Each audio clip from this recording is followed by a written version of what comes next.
A very warm good morning to all of you. Welcome to the webinar organized in collaboration between IIT Mandi and National Skill Development Corporation.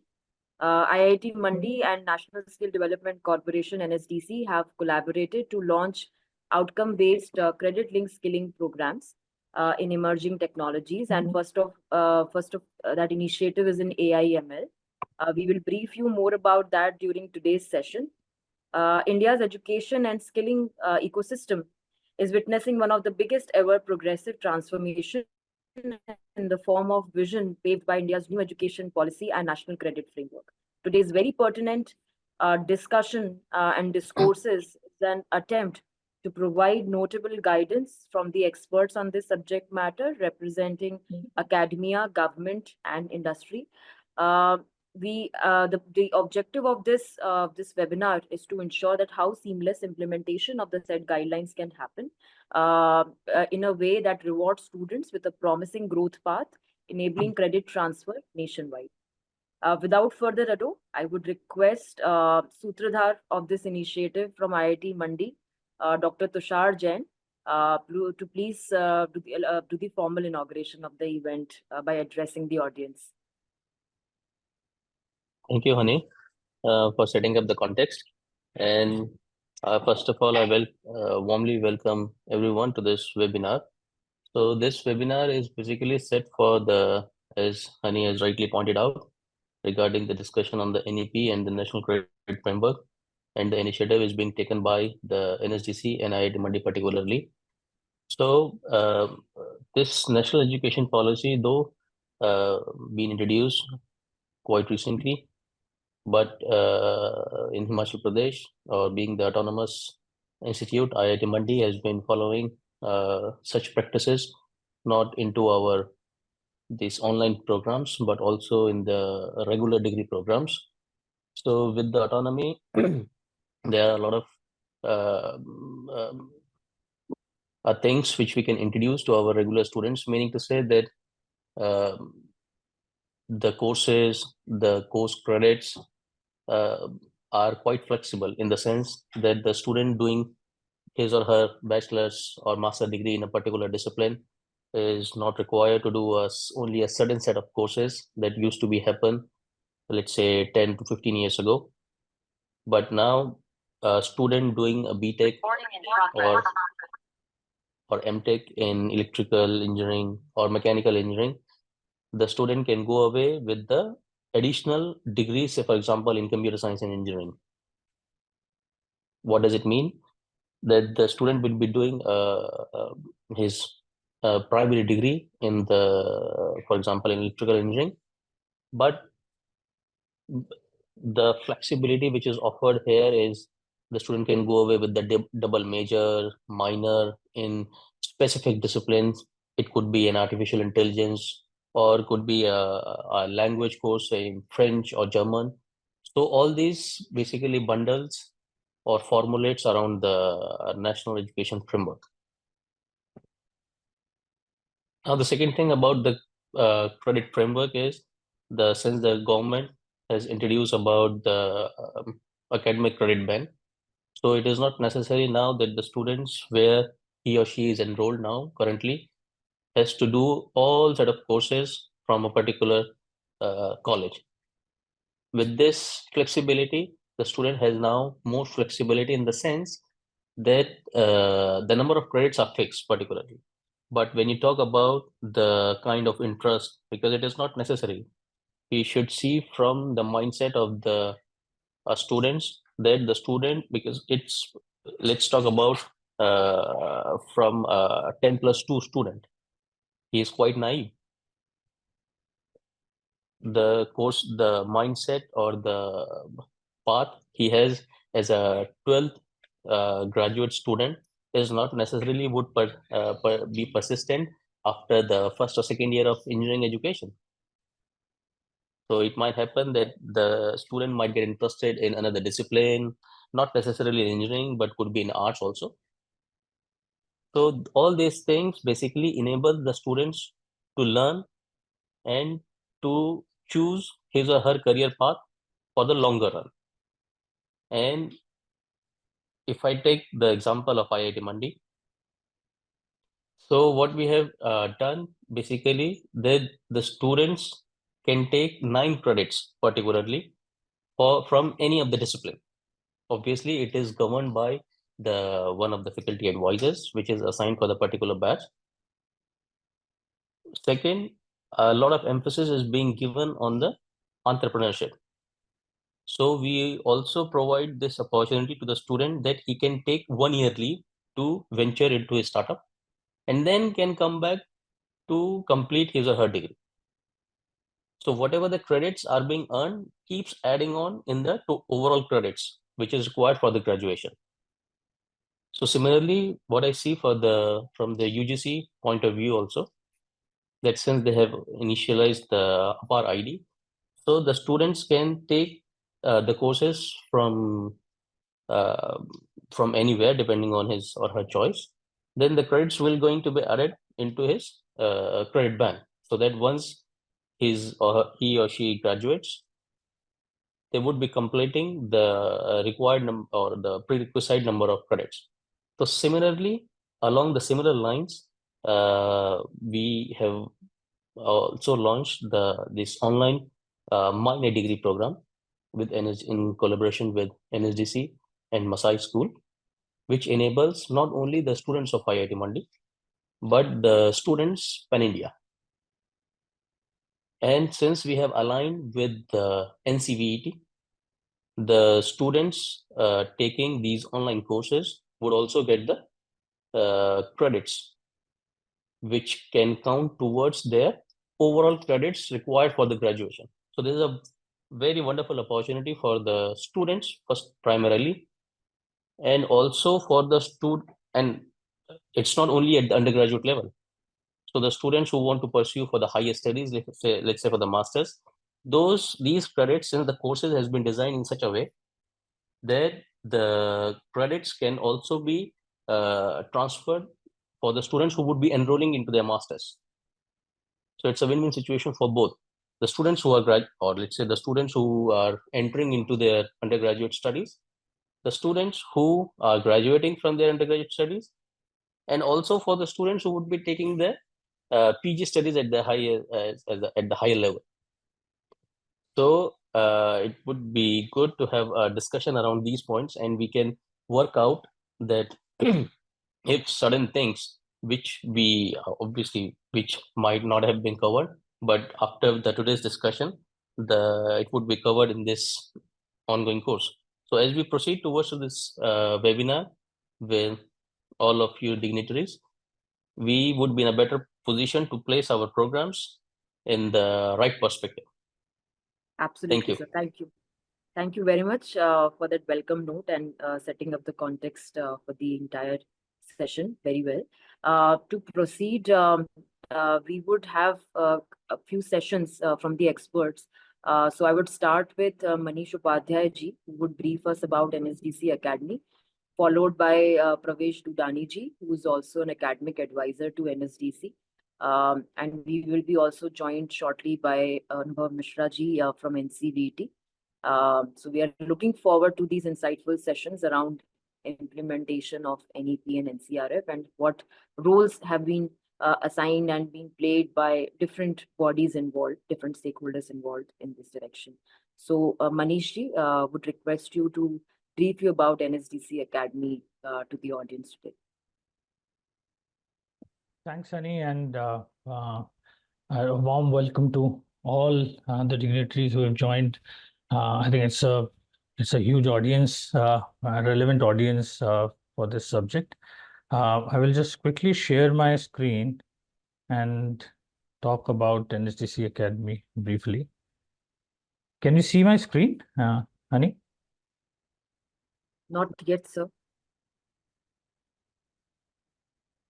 Now they're sitting down. Yes, I can see the screen. Okay. So, NSDC, I'm not going to spend too much time talking about National Skill Development Corporation from an overall perspective because it's a vast subject. Today's discussion will be focused on NSDC Academy, the the vertical which is sharply focused towards HEI students. So we established NGC Academy with a sharp focus on skill development and enhancing the employability of the youth. Obviously, aligning, there are a lot of things that aligns with NEP vision. NEP obviously has pushed a lot of vocational and skilling domains into the regular learning process. And Energy Academy is taking it forward, looking at how can we increase overall employability potential of the youth. Also, given that entire India vision of Viksit Bharat by 2047 can only be realized if you have youth that is empowered and employable. So with this mandate, we set up the academy. We're bringing together higher education institution, industry, government, regulators, and our EdTech training partners such as Masai to unlock the best of potential of these students, and with the goal of making them skilled and employable. Our target audience is largely three segments: higher education students, graduate unemployed. I think there's some segment which needs to be addressed very urgently, and professionals who are already working in the workforce and focused on white collar jobs. So we're saying that NSGC Academy will focus on white collar jobs where CTC is in upwards of 3 lakhs, because otherwise there is, from a definition perspective, what is white, what is gray, there is some confusion. But we said that 3 lakh CTC plus is the segment that we will operate in. From a HEI perspective, I'm going to talk about the programs in the subsequent slide, but diverse range of credit-linked programs. I think credit is the subject of today's discussion, and there's a lot of confusion around that. So the experts from NCVT and others would try and elaborate and make you understand what this means. And then there is another approach of work-embedded programs where tighter alignment with industry is coming, and there are guidelines how you can do it from a regulatory perspective, also aligned to the curriculum. We are also working with industry to upgrade their workforce to higher degrees. So people who are diploma engineers within industry, how can we show them a growth path towards graduate degrees and subsequent degrees? And there is again mechanism which we will talk about in this conversation or in the subsequent conversation with NCVT and others. And then for the graduate employed, unemployed, we're working on models, what we call recruit, train, deploy models. So they get recruited and then trained and deployed. So there are partners, NGC partners such as MentorCart and others who are building these models aggressively, and we're supporting them in this phase. Just briefly on market opportunities. So I think again, most of you would know this, but I'm just highlighting this is from a team lead report, March 2024. These are the domain skills that are industry requirements. So data science, content, full stack development, RPA, blockchain, metaverse, NLP, mobile app, internet. These are the emergent domains. Largely, these are the IT ones. I will talk about other sectors also. And then more importantly, soft skills. So most of the graduate employed and unemployed also suffer from lack of soft skills. So this is another area where we're trying to bring in partners and say that from a overall credit distribution perspective, should have some programs on the soft skills so that the employment quotient of the students can be improved. And these are, again, you can look at this areas that we're talking about, right from people management to time management, digital literacy, collaboration, critical thinking. All these parameters needs to be addressed if the graduate or the student needs to get employed. These are in-demand sectors. On the right side, you can see the usual suspect, which are right from cyber security to AI. But more importantly, we are now also looking at sectors such as manufacturing, retail, BFSI, power and renewable energy, healthcare, tourism. We're seeing demand from the job market, and therefore there is an employment potential, and where we want to build programs, we want to build partners who can come in and support the cause. In fact, tourism, hospitality is another area where IIT Mandi has also got huge interest. So I think that's another area that we can focus on. From a NSDC perspective, the value proposition are you essentially saying that we want to make each learner an earner, and a learner comes into education or HEI ultimately to earn. And from a working professional perspective, they want to earn better, or they want to earn with in the area that is aligned to their interest. So NSDC Academies pushes how do you make learner earner, and by working with higher education institutions, industries, and our edtech and training partners. So that's the core reason of our existence. Uh, this is something that again we will talk about in subsequent presentation, but just to briefly touch upon, we look at a usual BTech program with 160 credits. Now, from a guideline perspective, there is an you can look at from a guideline perspective, you can introduce in the minor stream half of the credits from skilling courses, 9 credits for multidisciplinary, 8 credits for ability enhancement, 9 credits for skill. So if you look at count this, between 12 to 36 credits can be introduced within the regular HEI curriculum, higher education institution curriculum, from a skilling perspective. And this can really plug the gap, the employability gap, can increase the placement ratio of the HEI. So this is where we are spending a lot of time as an NSDC Academy with our partners. Even this program that we're launching with IIT Mandi is aligned as per this framework, so that ultimately students who are going through the program can earn credits as part of the system, and therefore the gaps are filled and they become more employable. NSDC Academy has 4 major programs that we're working aggressively on. The QP-based program is something that sounds very technical, but it's qualification pack and NOSs, which again, I think I will leave NCVT to talk more about. But essentially what we're saying is there are standalone programs, there are curriculum embedded program for which you can get credits. The students can get credits for those programs as part of the overall ecosystem. While work-based programs are the programs where focusing on getting industry aligned, getting from a higher education perspective on the job training with the industry, and there are again a framework for that. And from a industry perspective, they can also get their diploma engineers to BTech degree through a work embedded program while they're working on the job.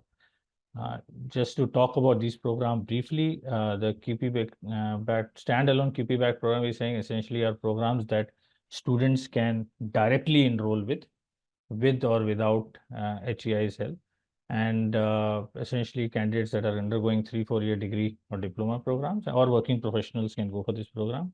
And these programs will offer internship and apprenticeship opportunities as part of the program agenda. So that is one set of program. The other program which we have launched with IIT Mandi and Masai is certification program, which is a program where premium institute like IIT Mandi is coming, and we're saying that these courses are creditized, and these credits can be utilized for PG courses and above. Biotech. So basically, with the moment you do these courses, you get the student gets credits for this, which credits get uploaded on the academic bank of credit, which can be utilized for their subsequent education. I'm not talking about, so we are working with partners, and NSDC brings in some of these features. I'm not going to talk more about it in today's conversation. Curriculum embedded program is where I think we need to spend more time, because HEIs, and this is where our huge interests lie in today's conversation also, where how can you bring in these 12 to 36 credits, 5 to 6 credits per semester, or 12 to 36 credits overall, as part of your overall HEI curriculum of 4 years. So basically getting your these credit embedded as part of your curriculum, get it approved by your board of study, and make it part of your course agenda for all the students. So this is something where there is huge interest, and I would encourage participants to ask questions around this area also if there is any confusion. Work embedded, like I said, there are 2 kinds of university, skill university and general university. So up to 70% to 50% of exposure can happen on the job, while rest can be done by an academic university.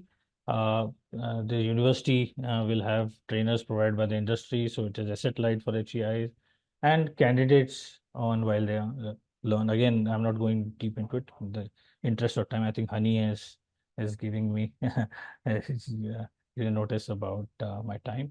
Degree programs for work embedded for working professionals is where we're saying that people who are already in the job, how can we show them and take them to higher degrees? Okay. Last two slides. So NSDC Academy value proposition, what NSDC Academy is doing. So we are saying we will first helping with credit-based skilling ecosystem. So all the courses, so we have partners who will get the courses creditized. So if there's any confusion, we can connect to the partners. We're opening Skill India centers. We have a lot of Skill India centers where hybrid courses can be run. We're forming academic council, which will for each sector, so that the courses can be aligned to industry. We have a strong industry collaboration team that is working on internship and apprenticeship opportunities, so that we can get paid internship and apprenticeship opportunities, and then skill loans and other usual suspects from NSDC perspective. These are other offerings of NSDC Trust. Again, there are a whole lot of offerings. I'm not going to spend too much time here. I think I can see two raised hands in the chat window. I'm done with my presentation, but is there a quick question? Please. I would just like to also add that all the participants who are looking for collaboration with respect to the presentation that was given by Manishji on NSDC Academy, we will be circulating an email with a Google form link post the session. So you could definitely reach out to us through that. And we also have one more, other than the two raised hands, we also have a question from Professor Priyadarshan Patra ji, who's pro VC DIT University. And this question is addressed to Dr. Tushar. So this question is, sir, that suppose a student does 1 year at IIT Mandi and then takes a break for a year, goes to a college near her home, and then her final semester of her study, final few credits, who is giving her the graduation certificate? This question is mentioned in the chat window as well. Yeah, I think Pravesh can also answer it. Yes. Pravesh, your views on So this? we are also joined by Sri Pravesh Dudani ji, who's academic advisor to NSDC and also Chancellor Medhavi Skills University. So this question is there in the chat window. Pravesh ji, Dr. Tushar, whosoever would like to address. Thank you, Hani. Thank you, Manishji, for inviting me and giving me an opportunity to share my views. So pertaining to this question, essentially the guidelines and mentions that obviously on one hand it says that the credits can be accrued and accumulated through various sources. However, a student using the facility of multi-entry and multi-exit, exiting after a year of study, goes to a hometown, studies in some other college, and then comes back. Now, technically, the UGC is saying that, from the institution where majority of the credits have been accumulated, that HEI would be responsible to award the degree. That is number one. Number two, in the guidelines, it also says that if there is any confusion around it, both the HEIs can have option to decide within themselves who would award the final degree, because it will be only one HEI who would redeem those credits and essentially issue a qualification around it. Now, it is also important to see that, it is not necessary for the final HEI at which the student is coming back from the previous HEI, for the final HEI to be, recognizing those credits, those courses, those grades. It will all depend on what qualification, what degree or a diploma the HEI is aiming at, the final HEI, who is responsible to issue a qualification, backmap all the learning outcomes and course outcomes, and see whether those credits which have been acquired from external sources, if I can say so, which is the previous HEI or any skill development institute or any online learning program, whether it is matching with the final learning outcome and program outcome defined by the original HEI, where the student finally would be getting a qualification. So there is always a confusion that it is a mandate, that if the national credit framework is saying that the credits can be accrued from one institution A to institution B, but it is not necessary. It is the choice, it is prerogative of the final HEI whether whether it makes sense for them to really recognize and take use of those credits available in the bank. Having said that, if the credits are not used, they will still lie in the academic bank of credit and can be later utilized to issue any other certification if may required so, right?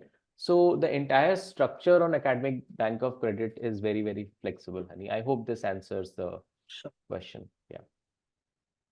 We also have raised hands from Ashish Sharma ji, and there's a couple of more. So Ashish Sharma ji, please quickly ask your question. And I would request, as in post this, that audience, please park your questions towards the end of the session. But since Ashish ji and Dr. Navneet ji have raised hands, we will quickly take up their questions. Ashish ji, please go ahead. I think it was pertaining to Manish ji's presentation. No, since Honey, we can keep the format where questions can come in and each panelist can take the question. I think that's fine. Okay. Otherwise, let it be more interactive is what I'm saying. Okay. Yeah, Ashish ji, please go ahead. Ashish ji, please go ahead.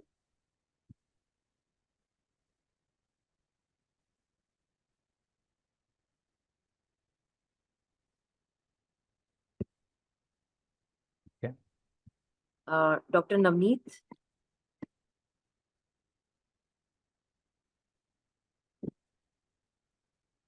I think.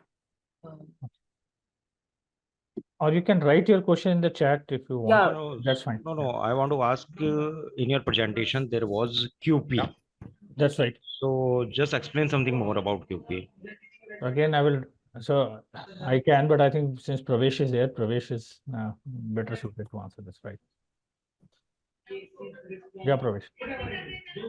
You're on mute, Pravesh. Yes. So although this question is very relevant for NCVT to, if Abhinav is there, my co-panelist, so Abhinav will join in some will time. join in a minute. So Dr. Singh, essentially qualification pack is a combination of occupational standards. An occupational standard is essentially a list of learning outcomes and skill outcomes that a learner, a student undergoing skill training is supposed to achieve.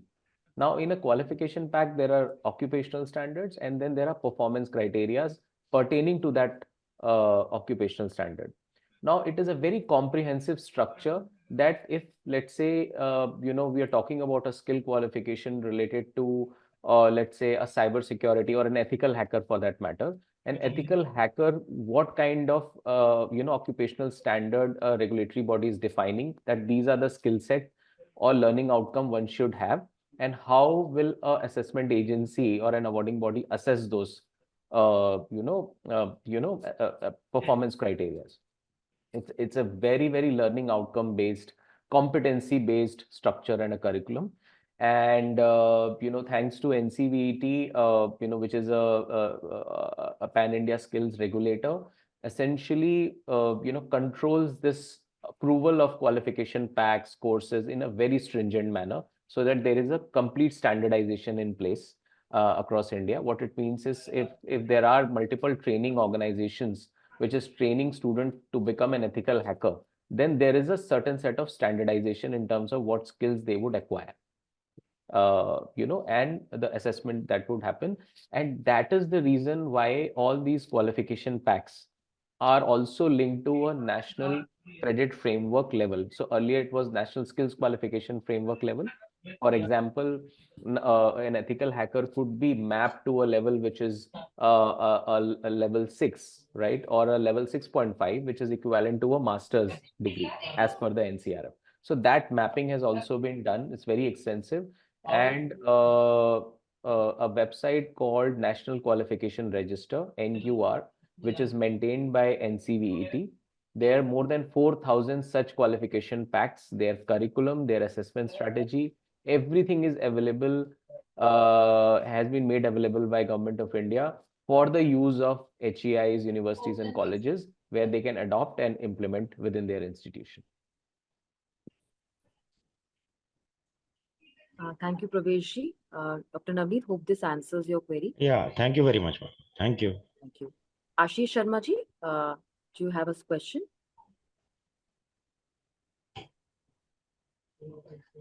Otherwise, you can also type it in the chat There box. is another question, Hani, about how can NEP help in simple BA programs? Pravesh, your views. That's a very good question. I think it is straight away coming from a learner rather than a HEI stakeholder. So, from a student perspective, I think NEP is more or less like a puzzle, right? That what it entails, what the student would benefit end of the day, and what are the rights of a student.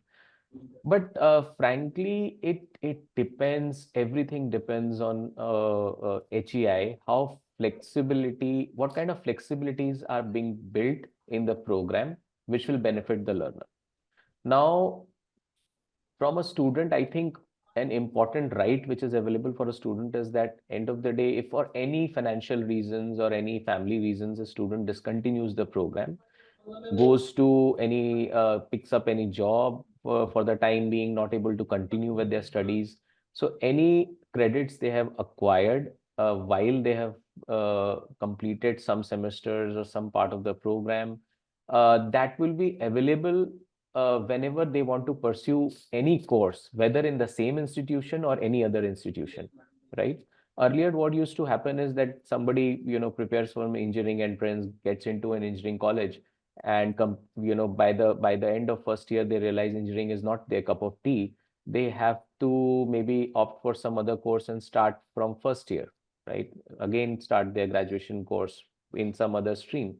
But now there are flexibilities inbuilt through NEP and NCRF that a student, the institution is responsible to upload the credits and grades on the academic bank of credit, which is available through DigiLocker, and the other institution would be able to access it and really take use of that time spent by the student in learning those subjects, acquiring those grades, which will shorten their further journey in higher education. Also, I think if I may add and Pravesh your views. So, for a simple BA program student, now there is an opportunity to do skill courses, which are employability driven skill courses, and even HEIs can look at it, that how can they integrate at least some credits on skill courses which can make them more employable. So I think that is another view. It's a very good question and very relevant, Yeah. I think, for the audience here, that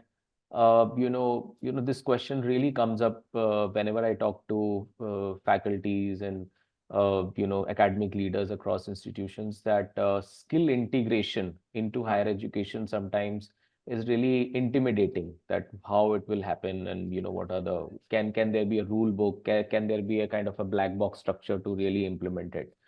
And frankly, I think it is not that difficult, and I'll try to kind of simplify the process here. The UGC and NCVT has clearly defined that for any program which needs an X number of credits to be acquired to earn that qualification, 50% of those credits can be acquired through any mechanism related to skill-based programs or any intervention which is skill-based. Now, what it means is that, if you're running a graduate program, you can embed 50% of the credits to skill-based programs. Now, what are those skill avenues? What are those avenues where they can really take up those skill-based programs? They can go to NSDC Academy and look for a plug and play program, which will have X number of credits, right? And NSDC Academy would facilitate through the partner edtech companies through their courses, which can be a plug and play program in terms of how those credits could be brought into that academic institution. Since NSDC would structure it, back it up, put it into a framework which is easily transferable as credits into their main degree program, it will be very easy. Now the other avenues is that the HEI can look at NPTEL and SWAYAM courses, which has been clearly defined, and the guidelines are in much detail that how an HEI would announce that X number of credits can be acquired through NPTEL and SWAYAM courses, and there is a limit of 40% credits, but the awareness is increasing day by day, where student has much greater flexibility to go into these government promoted programs, NPTEL and SWAYAM. It's a very extensive library of programs, both self-learning and virtual classes based, and ends up with an assessment at a neutral venue where through that assessment the credits can be acquired. Now a lot of institutions also look at industry integration, that how do you integrate industry, because end of the day we have to make students employable. So there is a provision that an HEI can go to an industry and do a tie-up, not only for the final placement, but for an on-the-job training. What it means is that they can define that a student who would be there in their premises at the industry doing some work, what that work would entail, what are the learning outcomes expected out of it, and then that those learning outcomes, or what learning the student would achieve while working as an intern or a project trainee or a student trainee, that could be brought back into the curriculum.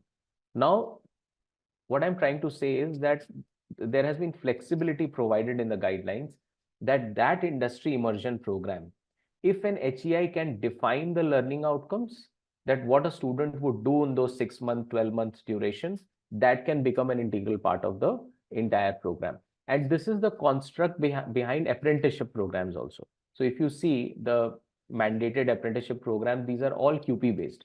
What it means is there is a qualification, it maps to a qualification, there are learning outcomes, and the student is supposed to complete those learning outcomes while being into the apprenticeship, right?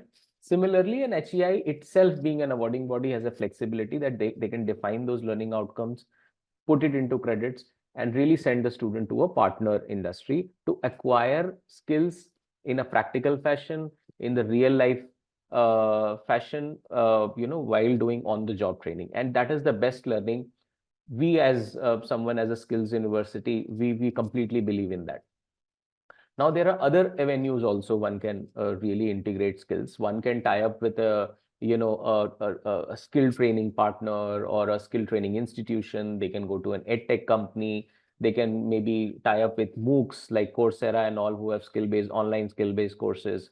And everything will boil down to the HEI really structuring and announcing and guiding student that these are the avenues from which you can do such courses, and those skill set will those credits would be plowed back into the your main mark sheets and the program. So that is how this flexibility has been building. Now, one point I missed, as I mentioned earlier, the best way is that one can pick up the standardized QPs, qualification packs, which are so-called skill-based courses, which are freely available on National Qualification Register. They can go there, pick up the entire curriculum. If one has a training facility, a lab facility inside their campuses, they can directly implement that curriculum, and the skill integration will be can be easily done. If the lab facilities are not there, then one has to look at a training partners, NSDC approved training partners or edtech partners who have that facility to train on practical tools and technologies. But the HEI would be able to do assessment around it and award credits around it. So this is the few avenues, but bottom line is that it has been made very flexible, student centric, employment centric, and everything is revolving around how to really empower students to succeed in their life. Thank you. Thank you very much, Praveshji. We have also been joined by Shri Ashwini Bhallaji, who's Deputy Director, Punjab Government. So we are honored to have you with us today. It would be great to hear from you also about Punjab government's outlook towards implementation of NEP and NCRF. Shri Ashwini Bhallaji.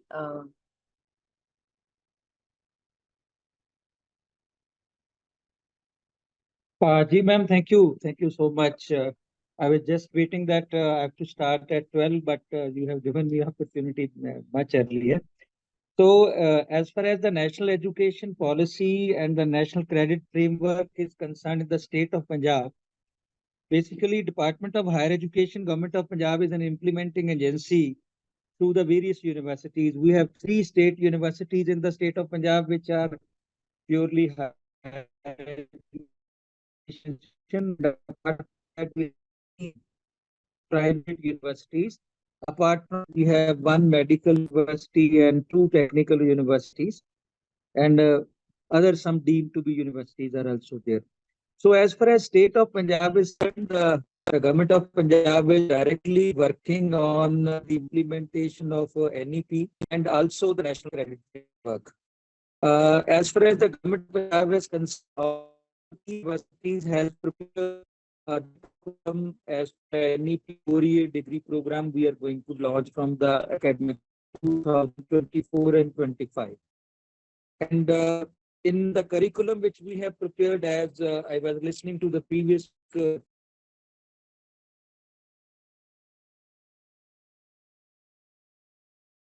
So we are not able to hear I you. think I we think. lost him. Yeah, Yeah, he we must be lost. joining back. Just wait for a minute.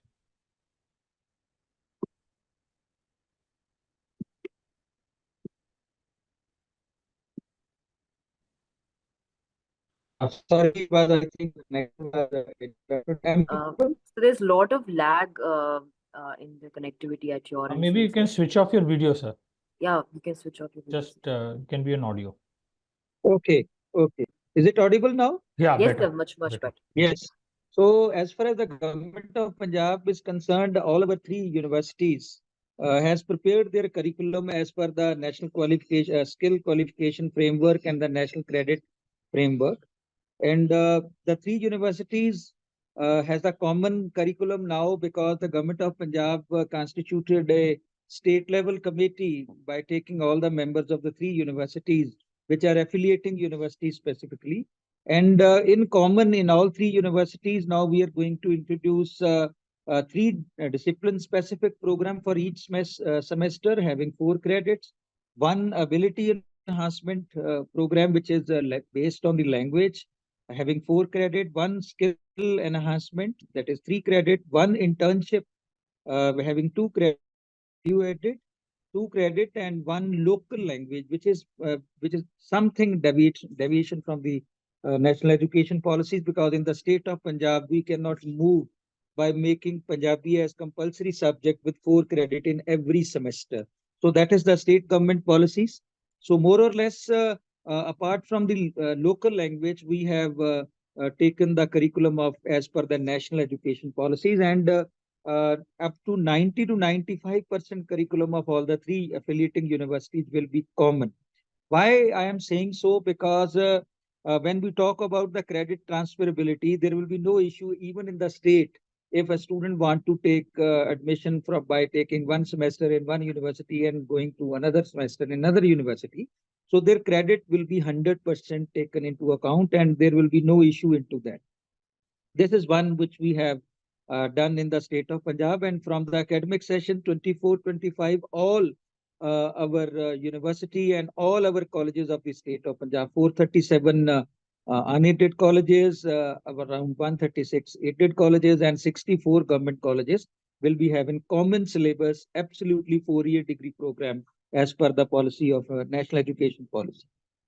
Second thing which we have done in the state of Punjab, to ensure the credit transferability as per the government of Ministry of Education, Government of India instructions, we have made it mandatory for every student to have an ABC account and DigiLocker, and registered automated permanent academic account registry, that is APAR. So APAR ID is compulsory for every student of Punjab now, and the universities will be uploading their credits on in their ABC account, and student will be able to access it, and wherever they go, even if they go to other universities, they will be found their credits, and I think this is going to be a great mark for the benefit of the students, and a pathway for implementing the national education policy regarding the national credit framework, etc. So as far as the national credit framework is concerned, all our courses are going to have in collaboration with the higher education department, vocational education department, skill education and school education. It is first time for the state of Punjab that all departments are integrated. And one thing the government of Punjab has done it, we have one minister for all these things. For higher education, skill education, school education, and technical education, only one minister is there and only one secretary is managing all these. So there is a total coordination in managing all these things. So this is second thing which we have done. So all our programs are going to have right from the school level to higher education, they are mapped with each other. Even in the school level, as per the NEP, we are going to start certain vocational programs in the +2 stream, 10+1 and 10+2 stream, which are based on the skill orientation, and they are mapped with the higher education.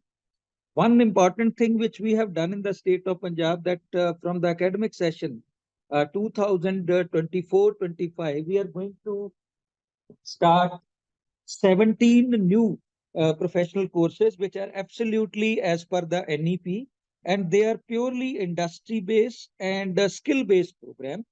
Uh, Namely, for example, if I would like to say to all of you, we have transformed our BA. They were talking about how the BA student is going to be helped by the NEP. So in BA also, we are, apart from taking the general arts courses, we have transformed the BA also. In BA, we are going to start BA Aesthetics and Beauty Therapy, BA Digital Media and Design, BA Visual Arts, BA Video, Audio Video Recording and Animation Photography. So these are some of the programs which has been transformed in the BA. So for example, BA Honor Journalism with Mass Media, BA Travel and Tourism. So these are certain reforms which have taken in the arts education. Similarly, in the field of science, there are certain paramedical courses, for example, BSc Medical Lab Technology. We are going to introduce. Similarly, in the BSc, we are going to have event management, BSc Travel and Tourism. Even in the management education, we are going to have certain programs, for example, Bachelor of Arts in radio jockeying. So PG diploma in radio jockeying. Similarly, in the science stream, we are going to have the BSc data analysis. So these are certain things which we have changed. Similarly, BSc logistics and supply chain management. So these are certain 17 new courses which our universities are going to launch for from the academic session 2024-25, and all programs are 4-year programs. And in the second phase, we are going to transform our post-graduation programs. So these students, when they will be passing the 4-year degree program, they will be having 1-year MA, MSc and MCom program.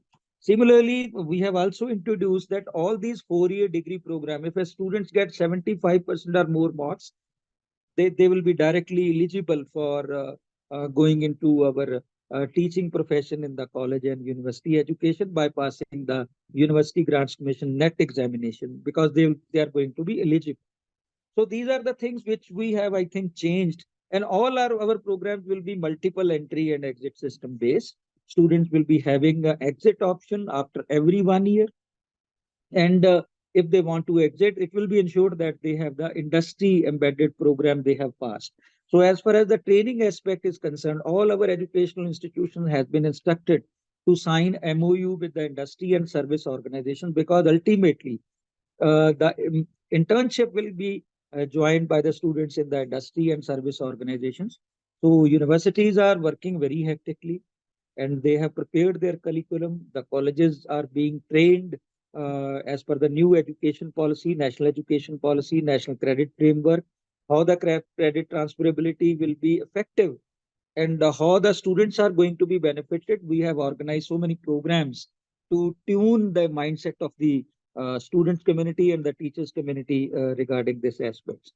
So this is what I want to say from the government of Punjab side, because we are not the policy makers. We are basically helping the educational institution to implement the government of India national education policy.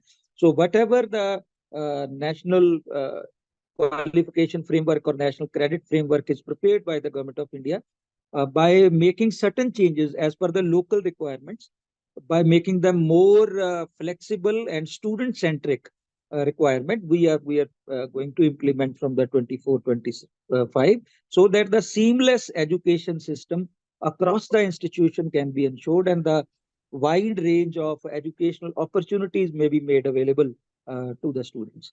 So we hope so that the lectures which I listened before my talk to all of you, that was very fruitful and many things I have noted down. I hope so. I'll be guiding to my universities in the Punjab to help them out.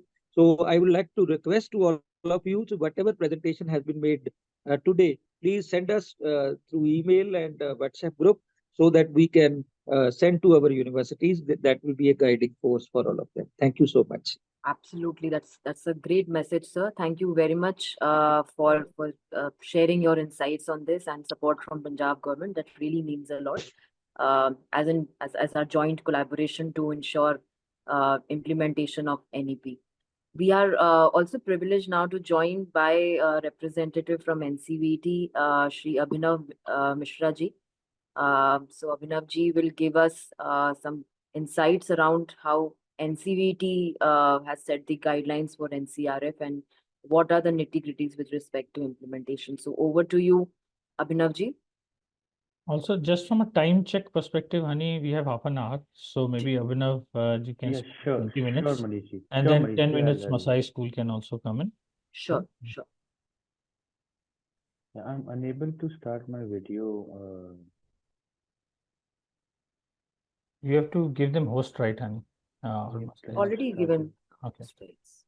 It says, yeah, We can right, see you. We can see you. Yeah. right. Hello, everyone. So, can I share my screen now? You have to be a little louder, Abhinav ji. I think there's some volume. Hello, am I audible now? Yes, better. Yeah, so I'll just share my screen now.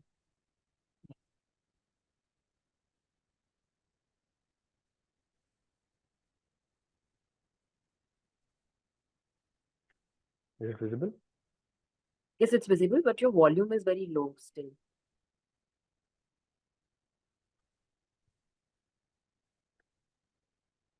Is it better now? Yes, Abhinav, yes. go on, please. Yeah. Yes, please start.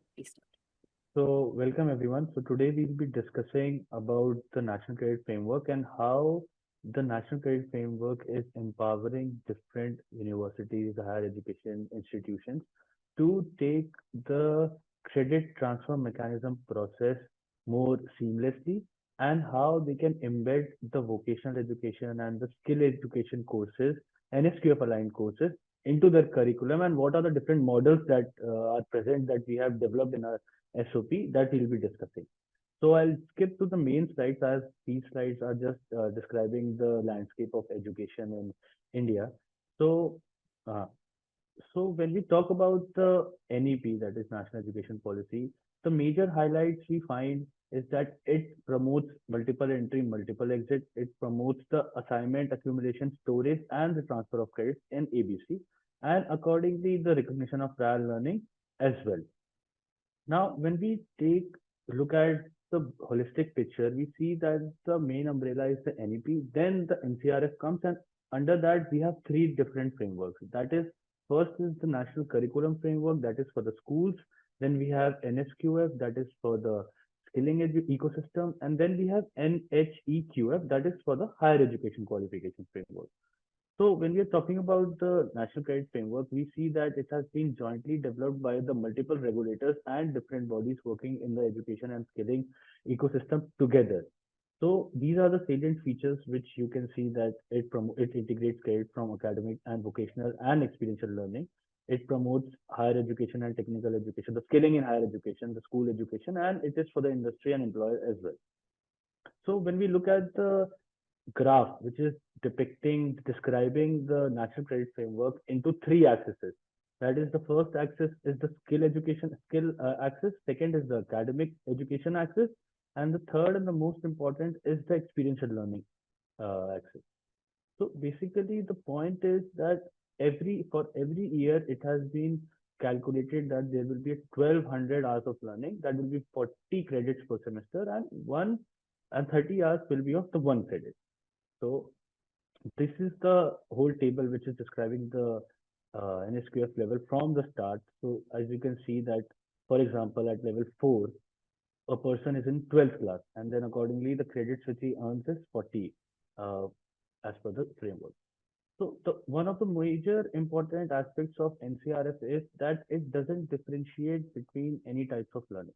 It promotes every type of learning to be recognized. For example, the classroom, the teaching, even the online courses that any of the students are doing, any of the different sports in which they are participating, in which they are getting medals upon, or any social work which they are doing in, let's say, any NGO. So all type of learning shall be creditized based on two parameters. The first one is any task or any performance shall have a certain learning outcomes. That has to be listed down. That has to be found out. That has to be understood, and that has to be written down as a part of plan. Then secondly, the person should demonstrate and perform those learning outcomes through an assessment. And once that assessment is clear, then we can safely say and we can safely award him the credit for that particular task. So this slide is basically talking about what I just told you, that the learning shall be creditized subject to the following. That is, there are two major things that needs to be focused.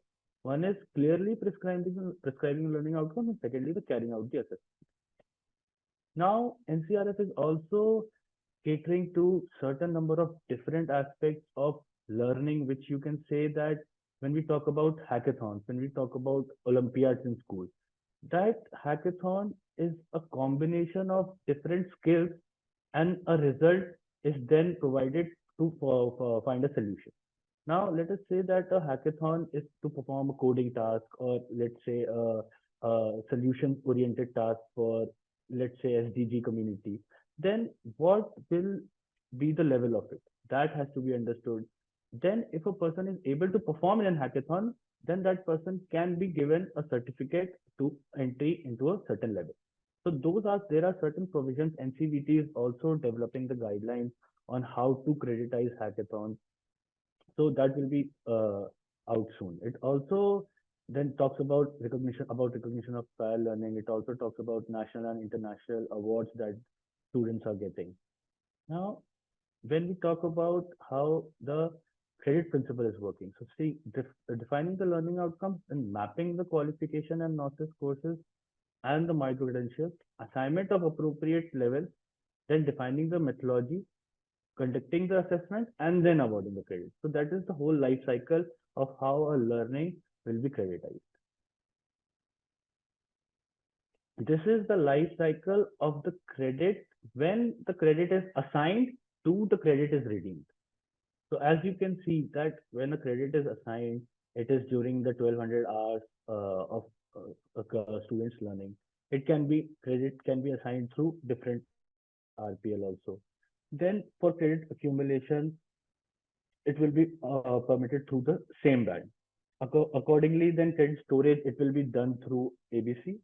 Then redemption will be in a form of a certificate, diploma, or a degree. Then the credit transfer, that is the lifelong learning, that multiple entry, multiple exit, it can be used to transfer in a different university. Let's say after a first year, you want to switch to a different university. How will you do that? Will your credits be accepted there? Or if not, then so there is no problem. If yes, then how much will be they will be considered? 50%, 30%. So for all that, each university, each higher education institution will have to draw and pin down certain SOPs, which will be again in under the umbrella of NCRF and the operationalization mechanism, that how will they be doing it. So basically the NHEQF is starting from level 4.5, it is till level 8.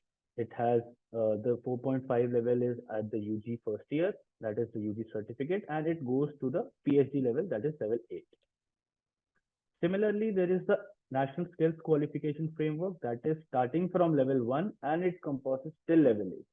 So a class 5 student till the PhD student can be encompassed, can be incorporated in the skilling framework, and the courses can be designed for any kind of candidate learner who can then take a class and then accordingly be awarded a certificate. So let us now talk about the operationalization. That is the major agenda of this meeting, is that how the credit assignment shall be done in the higher education institution. So this is the basic formula that we have been working on and we have prepared as to how to calculate a credit. So as you can see on the screen right now, that is the lecture, practical, OJT, that is on the job training, internship and apprenticeship. So the formula has been calculated like this for a NSQF aligned vocational education training program.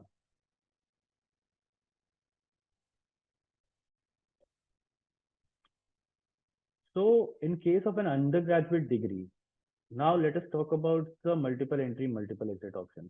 When there is a person who is completing the first year and then dropping out of the university, then they will be awarded a certificate. Similarly, if they drop out from the university after the second year, they will be getting a diploma. Accordingly, if that is a 3-year program like BSc, BBA, then they will be given a bachelor's degree after a 3-year program. Accordingly, for engineering purposes, engineering degrees, that is the honors degree, that will be given after 4 years. Similarly, for the master's program, that is how the multiple entry, multiple exit option is there to avail. So that the person who is getting out of a university after the first year, second year, will have some form of a certificate, some form of a credentials, so that which can be presented into another university for the redemption of credits. So these are the different ways how a person can be at UG certificate, that is the level 4.5. So a person who is a UG first year pass, that person can get a UG certificate.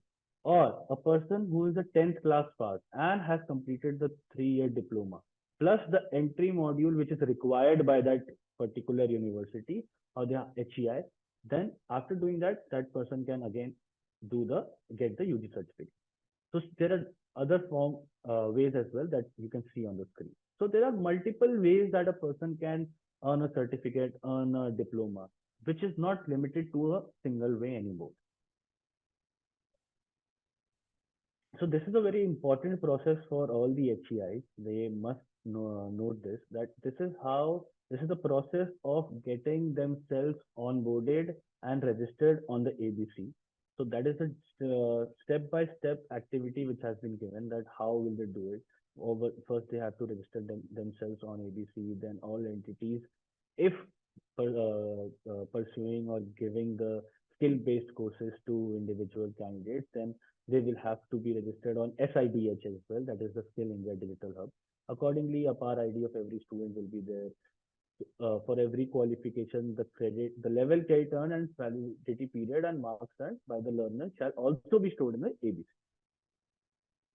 Accordingly, as you can see, this is the process flow which has been given to understand for the learner side and how they will be registering it. So how NCVT is participating in this task and in this objective of becoming the skill capital of the world is that we have been preparing different policies and guidelines for all the different stakeholders in our ecosystem. So starting from the National Credit Framework to all these different elements that are required to have a qualification with a more quality, with more chances to have a better outcome. So for example, let us see the employability skills. We have been incorporating the employability skills modules in every qualification which is being approved by an NCVT, so that a person will be industry ready and they will be able to perform better communication skills, better digital skills, and accordingly. Again, the same initiatives that we've been taking, we have developed the guidelines for different NOSes, how the accreditation of MNCs will be taking place, of leading OEMs, ODMs, how the training of trainers, assessor guidelines have been prepared, and accordingly. So this is a simple process which I would like to mention, that what an awarding body is and how are the different categories of awarding body which we have, that is the awarding body standard and the awarding body dual category. So these are the different roles and responsibilities of an awarding body, which, as you can see on the screen, there are different, for example, training bodies to affiliate the training bodies to conform to the guidelines, ensuring the onboarding of AAs, taking timely assessment, monitoring, and etc. and etc. Abhinav ji, sorry to interrupt you. Is it possible to increase the volume a bit further? Ma'am, it is actually on full. Okay, But, okay, please carry on. okay, I'll try to be a bit louder.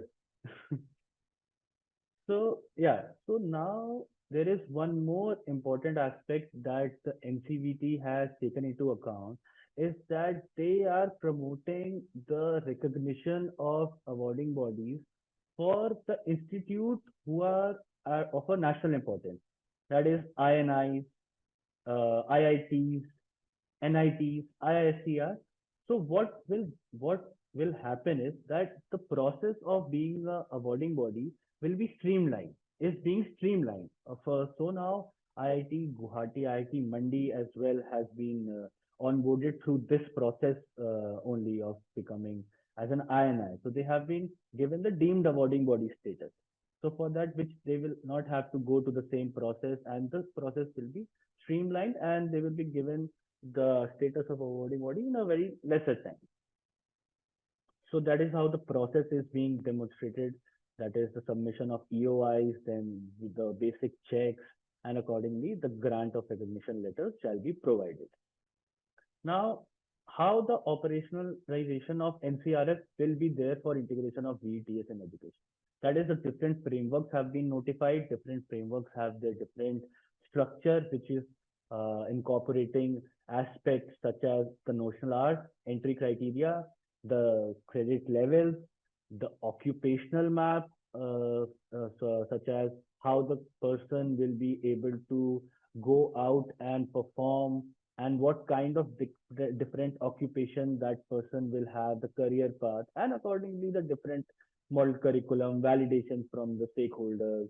Is that qualification good? Is that course good? So there is a detailed process laid down in the guidelines of NSQF, which is there available on our website at NCVT, and you can go through and understand, and then develop the qualification on the basis of that.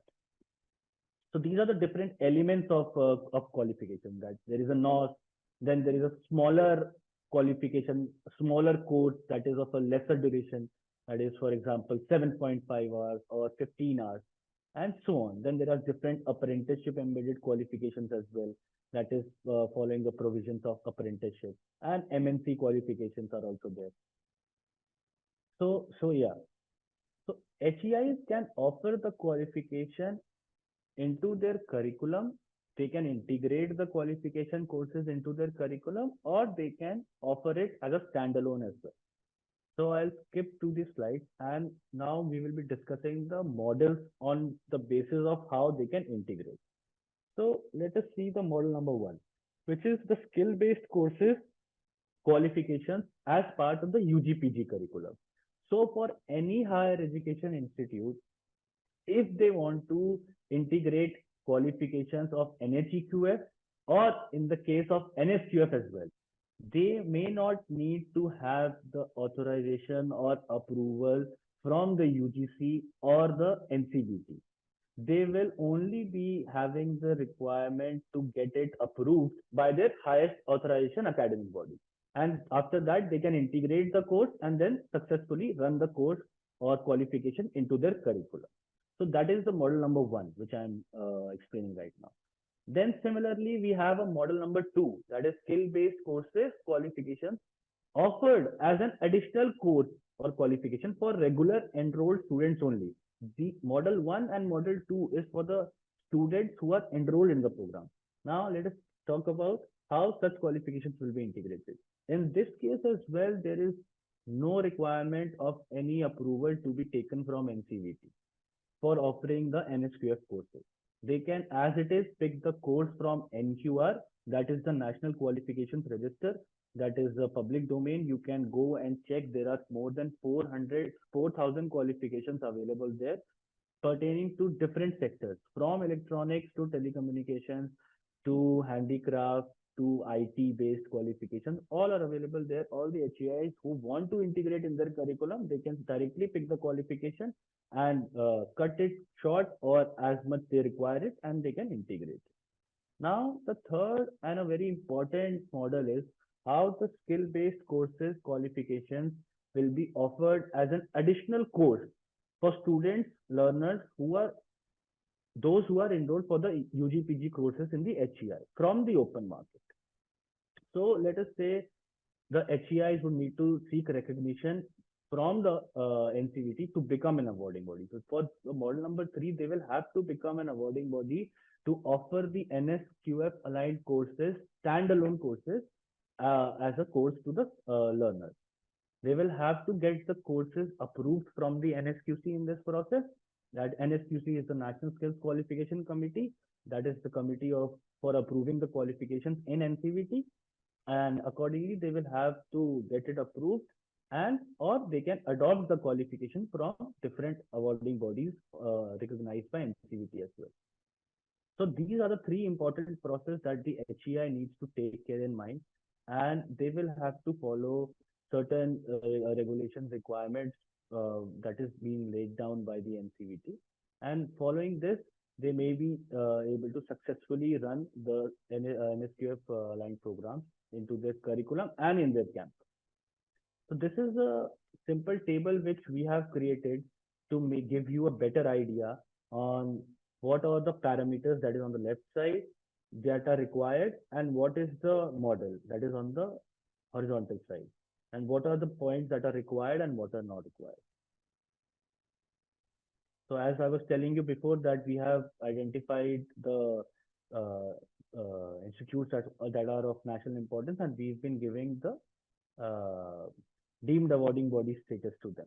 So all the IITs and IPs and the NIDs are welcome to become a deemed awarding body and run the NSQF aligned courses in their curriculum. So I would like to end here and like to mention that thank you, Haniji from NSDC, and that's all from my side. Thank you. Thank you very much, Abhinavji. This was very, very informative. I'm sure audience would have definitely benefited a lot from your presentation. Really grateful to NCVT for making it to this event organized by IIT Mandi and NSDC in joint collaboration. As a next session, I would request. So, Honey, before that, can we take a couple of questions if they're there? Sir, in the interest of time, we will take questions. One or two questions. Okay. One or two questions because it's relevant. And then Masai can maybe close it. Okay. Just see. Is there any question from the audience?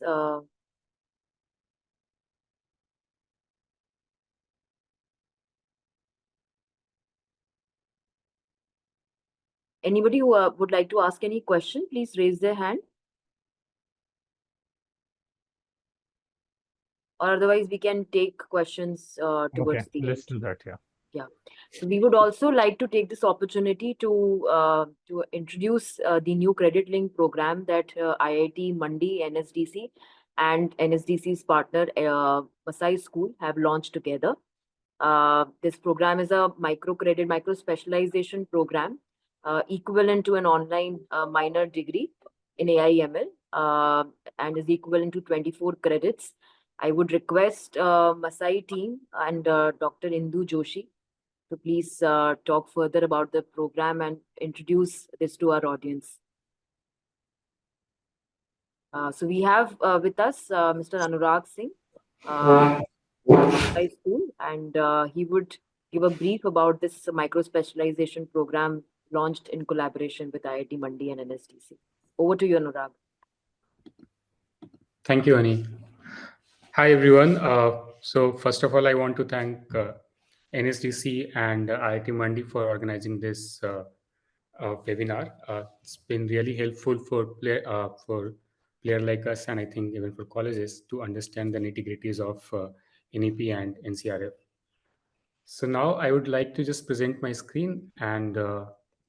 talk about the course that we are launching with the CCIT Mandi and NSDC.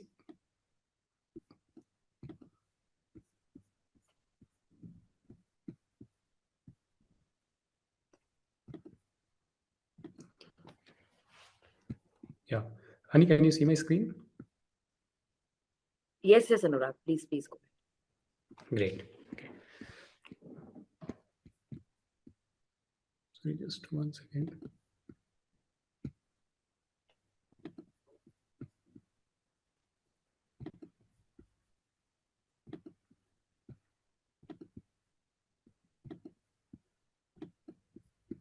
Yeah. So IIT Mandi, CCIT Mandi, NSDC, and Masai are collaborating together to launch this program, Minor in Data Science and Machine Learning, from CCIT Mandi. Right. Before I go into the depth of this course, I would quickly like to introduce Masai School and talk about who we are and what we do.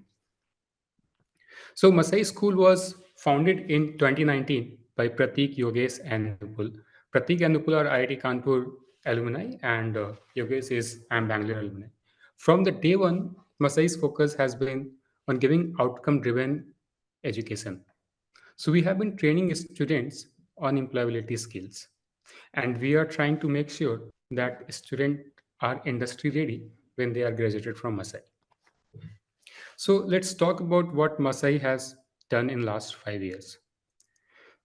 So in last 5 years, we have placed 5,000 students at a placement rate of 91%.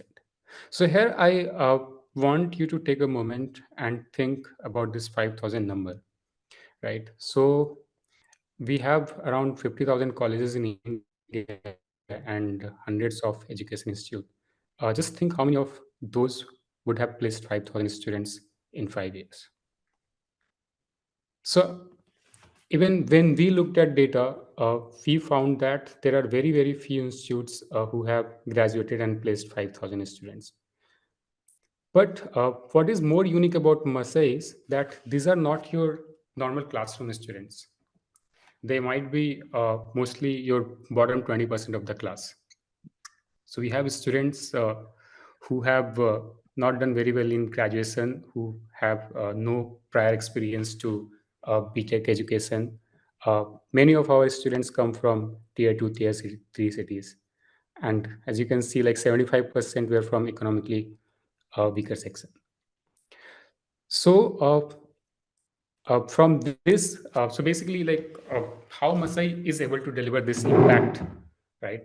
So there are three key things that Masai has focused on and delivered a fantastic mechanism to deliver these three things. First is student experience and engagement. So we are very much focused on student engagement and experience. We are an online platform, right? So we have to be connected with the students online. So that way we exercise very little control over the students, right? So to overcome that, we have built a fantastic student experience and engagement. You will see that our attendance is 85% plus. Even though we are online, the way we interact with our student, the way we motivate and keep them engaged, uh, our students have attendance rate of 85% plus. We make sure that they have a hassle-free learning experience, and that's why you'll see that all the queries that they have is getting resolved within 90 minutes, so that nothing stops them from continuing from learning. The second important thing about Masai's success is industry first curriculum and pedagogy. So as from the day one, Masai was focused on imparting industry readiness, imparting is a very industry relevant education. So we have worked with 50 plus CTOs and industry experts to design our curriculum. Not just that, we have a vast experience from the interviews done by Masai candidates. So we have experience and insights from 50,000 interviews. Basis that, we have made sure that our curriculum is very relevant with the type of industries or the way industry is growing. So one of the example how serious we are about keeping our curriculum industry ready. When ChatGPT was launched, we introduced prompt engineering within 70 days because we felt that it's definitely going to come that companies will be asking for this skill. The third part is placement. So as you have seen, that Masai's success is success because of the placement number and placement rate we have achieved. And our for Masai, the outcome is very important, right? So to deliver those placements number and to make sure that we continue to deliver the placement that we have delivered, we have built a vast partner network. We have around 4,500 plus hiring partners, and Masai alums are currently working in 2,000 plus companies. So you'll hardly find any unicorns in India which has not hired from Masai. It's the kind of network Masai has built in the last 5 years. So we have all these three things, but now we want to use this expertise, use this machinery to reach out to masses, right? To train more people, right? So that's why we are collaborating with NSDC and IIT Mandi so that we can use the yeah. So we are collaborating with IIT Mandi and NSTC so that we can reach out to masses. We will have academic excellence of IIT Mandi with us now. So and the trust of NSTC, that's going to help us take our expertise and industry expertise that we have built in to the more people in country. So now I'll talk about the course that we are launching. We have already launched this course, this is going to be minor in data science and machine learning. So why we have chosen AI, I will just take a couple of minutes to talk about this. I think all of us are know that how important AI is going to be for the world in coming times, right? We are already getting many reports that uh, there are going to be a shortfall of AI talent by billions of number, right? The second important thing why we have chosen AI is there is a shortage of quality faculties, right? Unlike software development, which has been there for like 30, 40 years now, right? For AI, which is very new and also rapidly evolving, there is a shortage of quality faculties. Even the faculties which are there in system for last 5, 10 years, they have to learn this new skill to teach students, right? So generally, what I have seen, we have also got many requests from colleges and institutions that uh, about training their students in AI/ML. One of the route that many colleges has taken is tying up with third party for AI/ML specializations. But there also the problem has continued to persist, and that method is also not very cost efficient for colleges. So we thought, why not collaborate with one of the top academic institution in country and build a program which is easily scalable and easily reachable to the masses, right? Even to the colleges at a cost efficient, at a very uh, affordable way, in a very affordable way. So, with this thought, we have launched our program. Now, I will quickly give you an overview of what this program is about. So, first, I want to talk about curriculum and classes of this program, and I would invite Indu ma'am to talk about the curriculum part. Yeah. Hi, Anurag.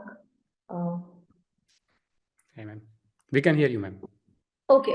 So in this course, the idea, like Anurag said, is to bring AI to masses, right? So we are firstly going to introduce courses which will give the students the fundamentals. So, and machine learning is nothing but maths, right? And you of course need some coding skills. So as we start with this course, we are going to teach the fundamentals of the mathematics which are required. So we call it mathematics for data science. So we are going to float that course. And then we are going to teach Python, which is relevant for machine learning. And then we will introduce such libraries, and then we go on to talk about the traditional machine learning like neural network or like SVM and things like that. And then we build on to rather more recent topics like deep learning, and then we switch on to even more advanced topics like generative AI, LLMs, reinforcement learning. So that's really the idea about the course. So we go from fundamentals and then go on to advanced topics, so that the students can learn how the AI can work for the application of their interest, and then they can get into opportunities which are recent and get into good packages ultimately, rightly placed. So that's really the idea.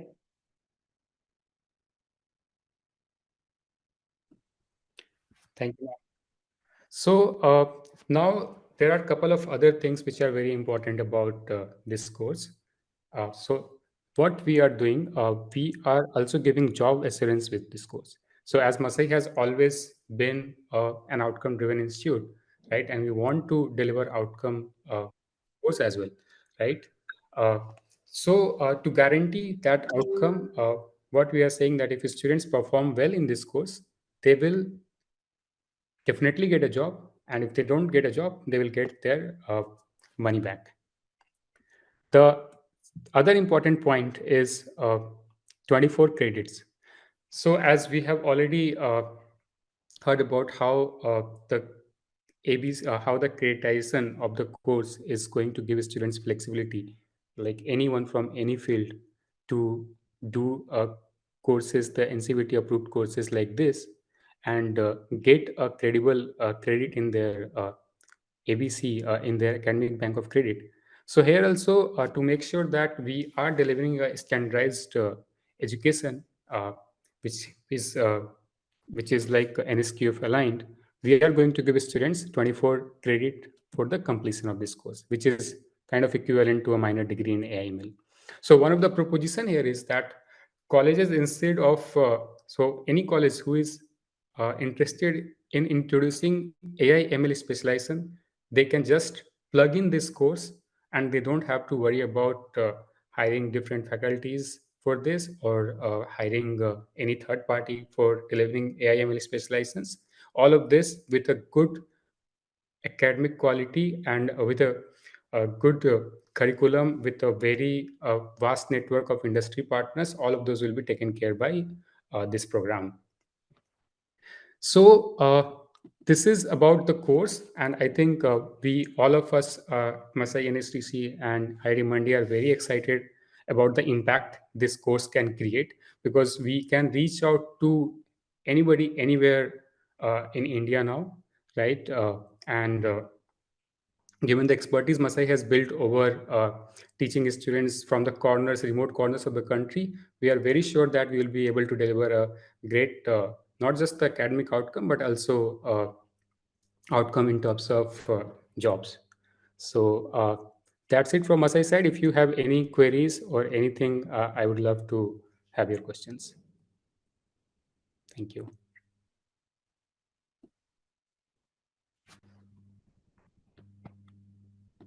So I think any last couple of questions, Abhinav for NCVT, or Masai, Anurag, both of them are here, or Tushar sir from IIT.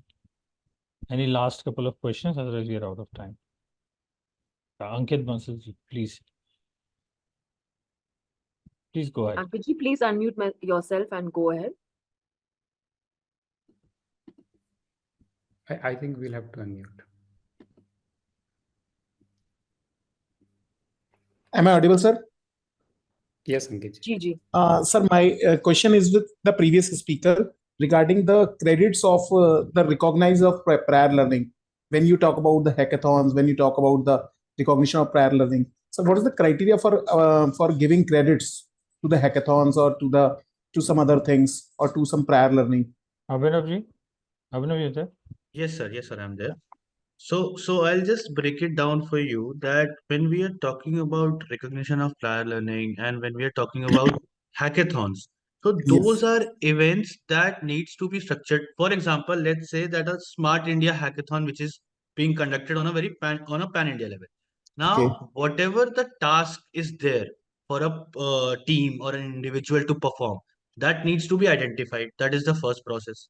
Now, Okay. secondly, the task needs to be break down to certain number of learning outcomes. Step by step, there has to be a process that how that person will reach to that task, how that person will prepare Okay. that solution. First, he will do some analysis. First, that person will go take a step further. So there Mhm. are certain processes that a person will go step by step to attain that particular solution, which is be required to win that hackathon.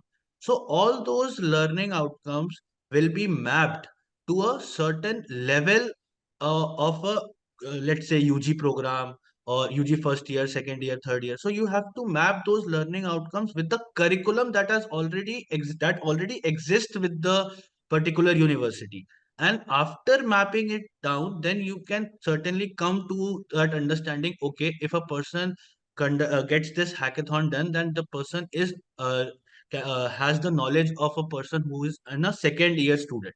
So you can Okay. then take certain assessments and give that person the certain number of credits for that particular hackathon. Let's say that hackathon is for around 40 hours or 80 hours, Okay. or let's say hackathon may also go on for around 7 days. Then all the 7 days, whatever the task that individual or the team is doing, that needs to Mm. correspond to the curriculum pointers which has to be there. Then after mapping, you can certainly say that okay, that person has the knowledge of these let's say for electronics, that I'm from the electronics background, so I can say that okay, that person has the knowledge of VLSI design, and Mm. VLSI design is only taught to people in the third year. So a Okay. person can only reach to that hackathon final solution if that person knows the VLSI design. VLSI design, so that person is equivalent to a person who has who is in a third year. So certainly you have to come up with some ideas, some solution to how to do that. So this is one But of sir, the but ways. only from the hackathon, how can we evaluate that the student has the complete knowledge of VLSI design? Means how many? Exactly, Suppose VLSI design is exactly. of 3 credit course. True, Let true, us true, suppose. Then true. how many credits I have to given to the hackathon student?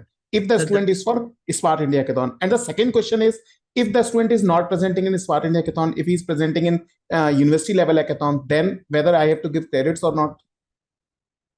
That's what I'm saying, sir. That for that, the university has to lay down basic principles. You have to firstly categorize that, okay, you only want to take people who have performed best in Smart India Hackathon. You don't want to take people who are having the university level hackathon. That is the first criteria. You may set that university may set. Even sir, even Smart India Hackathon, there's some of our winners and some of our just participants, and participants can also have the same knowledge base, Yeah, although but winning is not an issue. Exactly. That is the criteria which needs to be laid down. That if the team is just a participant, if they're not achieving the desired outcome in a limited amount of time, then then Hmm. then you may not take them. You are only required to have people who are achieving it in a certain number of time. Now, the first question which you're saying that for VLSI design, let's say that it is a 3 credit course, and Hmm. and that particular hackathon is not having the complete knowledge of the Hmm. VLSI design, but only Yes. certain components. So that Yes. you will be able to find out when you map the learning outcome. So you can say that, okay, for this program, for the VLSI program, they cannot have the 3 credits. They have to do a bridge course, or they have to do this amount of course to attain those credits.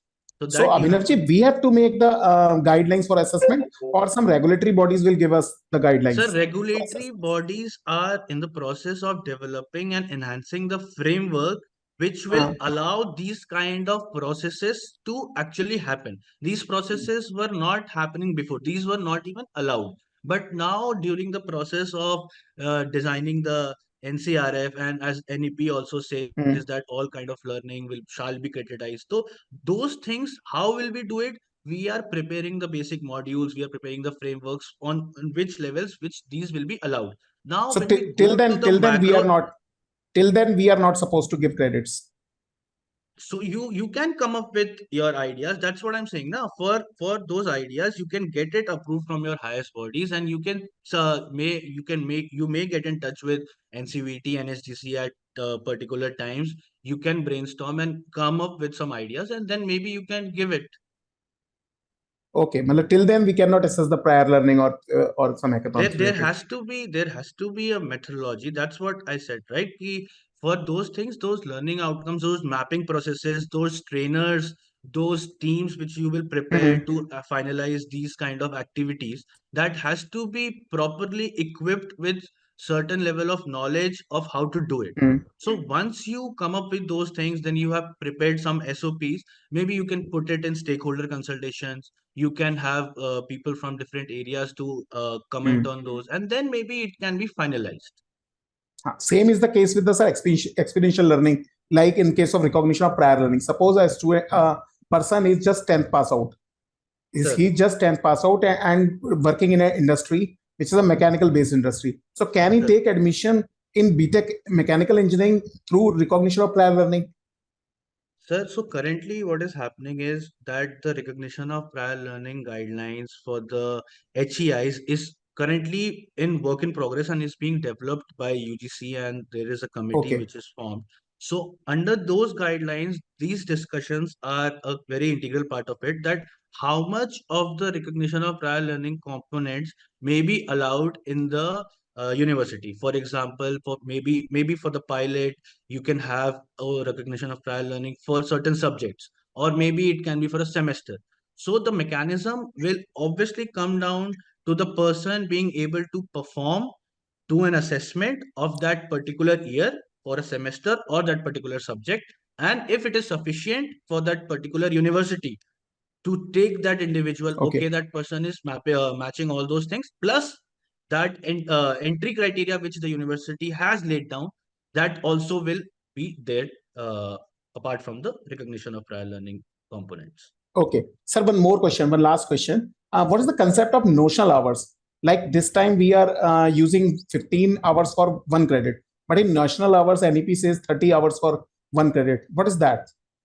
Sir, so 30 hours for one credit, that is being understood as per the universally recognized learning hours for a particular year, that is 1200 hours. Now for Okay. that 1200 hours, it has been understood that when we divide by a certain amount number, then it comes out to be 30 hours for one credit. Now for HEIs, Hmm. the process is obviously as per the UGC guidelines, they can award 15 hours of lecture as a one credit, Hmm. then 30 hours of practical as a one credit. So Yes. yes, so that is there. That is not a problem. For NSQF aligned course, for skilling based courses, we have come to that conclusion that for 30 hours, a one credit will be awarded. Hey, so how we can implement it? I think Matlab we can, where we can implement it, sir? so we can maybe take it offline if there are any more questions, because I think Yeah, actually, I was yeah, just about to. So, It will then go down to a deep Sir, discussion could you that please share some email ID so that we can yeah, write our problems to us? we will. So Right. We will sure, get back Ankit with ji. an email. You could raise your Yeah. queries in the Google form shared there. Do we Right. have any other questions? I think any one last question from anyone? Amit Sharma ji has raised hand. Yeah, Amit, please go on. Sir, I would like to know that what is the major change in the previous CBCS you followed to the new NPE? Abhinav? Hello, have you got my question? Sir, Sir, what is the major change? What is the major difference between CBCS and the new NPE? The old CBCS and the new NPE? So, sir, as I can understand, the CBCS was only pertaining to higher education. Only the higher education institutes were a part of that. Am I correct, sir? Matlab, Okay, fine. if I may recall. So basically, in the new education policy, the credit system has been democratized, and it has been now being implemented in the school education and in the skill education and the skill system as well. So the thing is that now all the three education systems, the school education, the higher education, and the skill education, will be integrated. So all these credits will be integrated together and then will be reflected in the single portal, that is the ABC. So that is the major transformation in terms of credit, if I can answer it better, sir. Okay, sir, I'll go ahead with the question. The point is that you had skill-based courses in the old CBCS. How are they different to the new skill-based courses which are being offered in the NEP? Well, sir, the skill-based courses which now I may recall is furthermore enhanced and being incorporated with certain elements which as for example which I mentioned in my presentation as well, that is the employability skills. And now the skill-based courses are being analyzed through a very defined mechanism, and the NSQF guidelines, which was earlier notified in 2013, I guess, has now been revised, and the new notification for NSQF has been issued.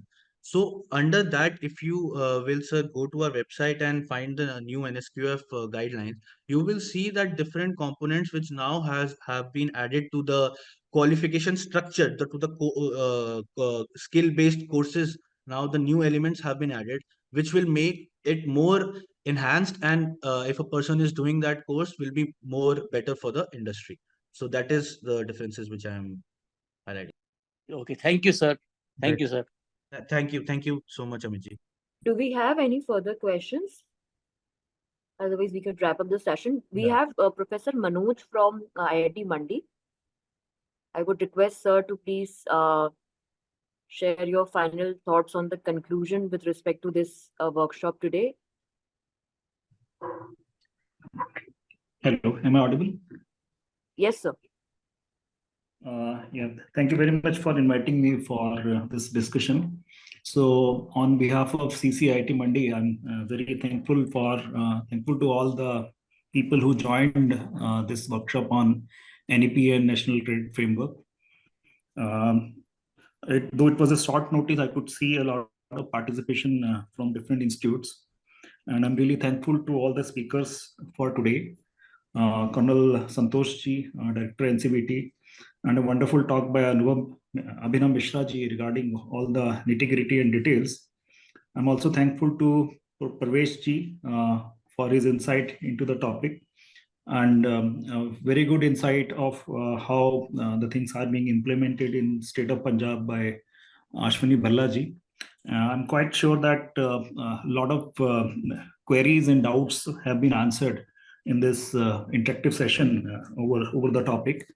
And although half day is not suitable or not sufficient for a very in-depth discussion, though we planned this activity earlier, a week back or so, we would definitely like to have a much more in-depth and in-person discussion in coming future. I'm very thankful to NSDC and their channel partner Masai School for organizing this event in joint collaboration with IIT Mandi.